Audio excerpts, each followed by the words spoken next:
আরে আপনি আমি কইছিলাম আপনি আমি কত খুঁজছি জানেন। ডার্লিং, একটা ডিস্টার্ব আছে, দাঁড়া ওর সাথে কথা বলে নি, রাখি। এই দেখ কত টাকা দেখছিস, কোটি কোটি টাকা। আমার ব্যাগের মধ্যে আমি কোটি টাকা নিয়ে ঘুরি রে। আমি তোর মধ্যে ছোট বাড়ি আসবো কি করতি? আমি তো দেশ বিদেশ ঘোরা লাগে, বাংলাদেশটা কিনবো না? আমি দেশ বিদেশ ঘুরে আইছি, আমি তোর বাড়ি আসবো কি করতি? ওটা খাবার খাতি? এই তোর কি মনে হয় আমার কোনো কিছুর অভাব আছে? দেখ দেখছিস টাকা।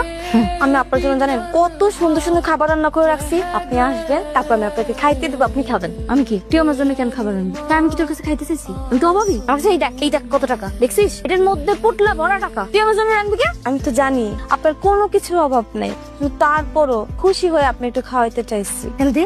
এই জয় জয়, বাটা নিয়ে আয় তো। দেখছিস কয় কোটি টাকা এনে? অনেক অনেক টাকা।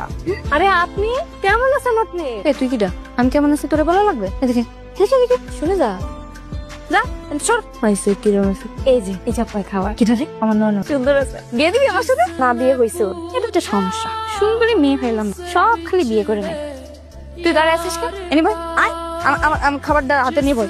আমারটা তুই খাবি, তোর আমি খাবো। বল, তুই যে কষ্ট করে ক্যান রান্না করতে গেলি, কি অভাবই নাকি রে? খাওয়ার জন্য বসে থাকি? তার জন্য তো কষ্ট করে রান্না করছি। আপনি পেট ভরে খাবারটা খান, আমার জন্য মন থেকে দোয়া করে দেন, আমি যেন অনেক টাকা পয়সার মালিক হতে পারি। হ্যাঁ তুই ভালো, কিন্তু তুই তো অলরেডি অনেক টাকা পয়সার মালিক রে। এত বড় একটা